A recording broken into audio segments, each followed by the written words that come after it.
Mathura corridor को लेकर लगातार जो है वहाँ के जो लोग हैं, स्थानीय महंत हैं, उनसे वार्तालाप हो रही है मगर बात नहीं मिल पा रही है।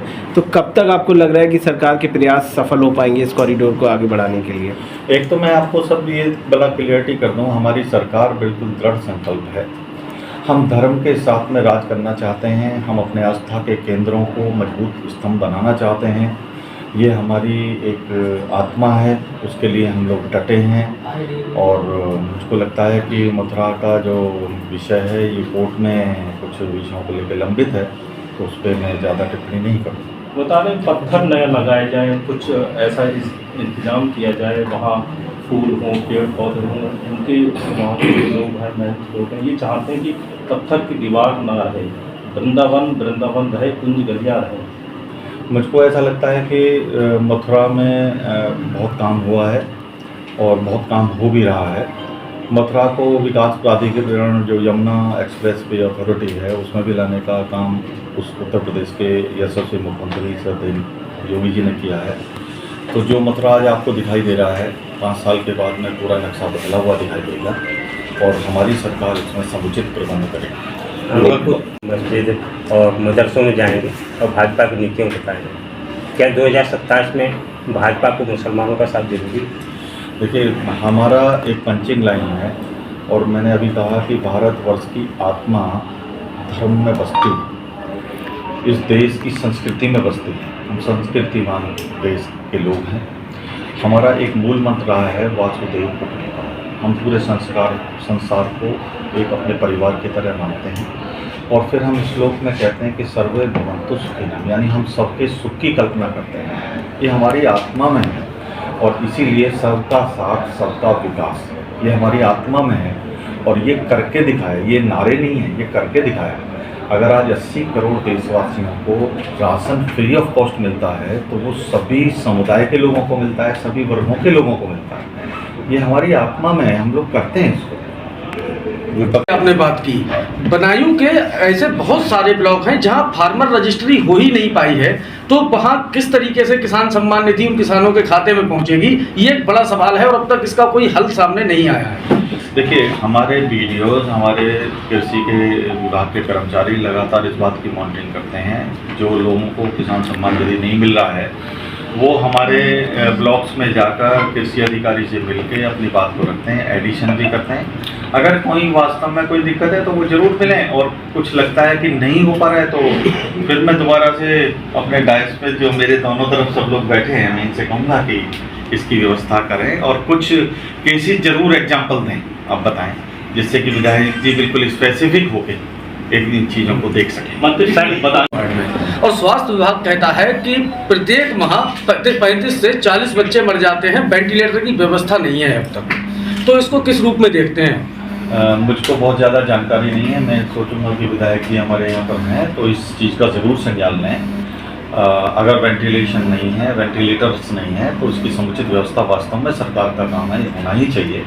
मेरे लिए कोई भी विधायक जी कोई विषय होगा, मैं माननीय ब्रजेश पाठक जी से जरूर बात करनी चाहिए। इसकी आपने ये संज्ञान में मेरे लाए है तो आप लोग इसमें देखेंगे कि बहुत जल्दी व्यवस्थाएं ठीक होंगी। मंत्री जी, एक सवाल। मोदी ने देश को भ्रमित किया है। विपक्षी के बारे में मैं क्या टिप्पणी करूं? हमारे यहाँ पर विपक्ष के लोग कुछ भी और कभी भी कहते नज़र आते हैं।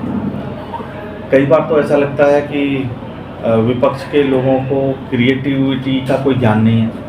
हम लोग भी लंबे समय तक विपक्ष में रहे, श्रद्धेय अटल बिहारी वाजपेयी जी विपक्ष में रहे, हम भाजपा के लोग विपक्ष में रहे और हम लोगों ने हमेशा मर्यादाओं की बात की, निष्ठा की बात की और गरिमा के साथ में अपनी बातों को रखा। इनके पास विषय नहीं है साहब, और ये ना तो पढ़ते लिखते हैं ना समाज के बीच में जाकर उनके कष्टों को समझने का प्रयास करते हैं। ऐसे बहुत सारे विषय हो सकते हैं। हमारी सरकार चल रही है, बहुत अच्छे काम कर रही है, फिर भी कुछ ऐसी चीज़ होंगी जो छूटी होंगी, उनको उठाएं। ये बेहुदा बातें करते हैं, इनकी टिप्पणी करना भी मैं तो समझता हूँ कि ये उस लायक भी नहीं। अखिलेश यादव कह रहे हैं कि इधर उधर की बातों पे ध्यान ना देंगे, अपने विभाग की तरफ ध्यान दें। अखिलेश जी, हमको ना रास्ता बताएं, हम लोग उस सब रास्तों को समझे हुए हैं। हमारे मंत्री बहुत मजबूती से जनता के बीच में भी रहते हैं और अपने ऑफिशियल पॉलिसीज बनाने का काम भी होता है तो उसको भी करते हैं।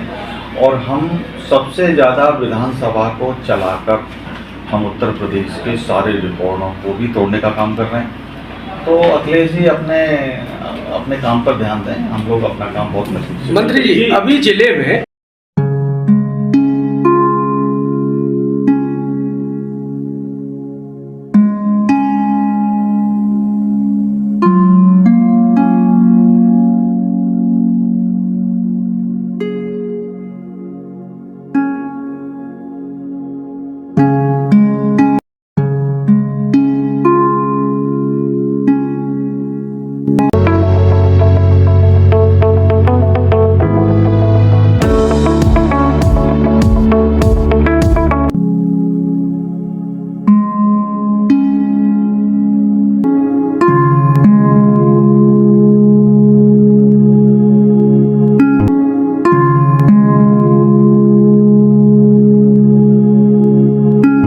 प्रीमियम आइडियल, जहां मिलता है आपको जरूरत का सभी सामान, गोपी चौक, बदायूं।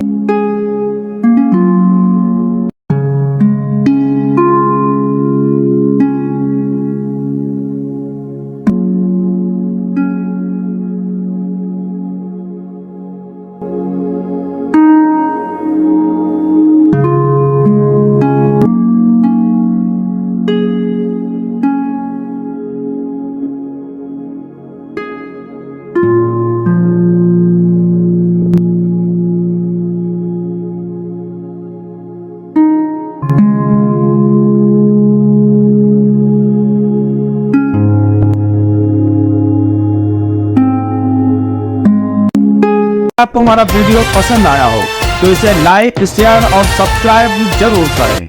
देखते रहिए SKS 24 न्यूज नेटवर्क।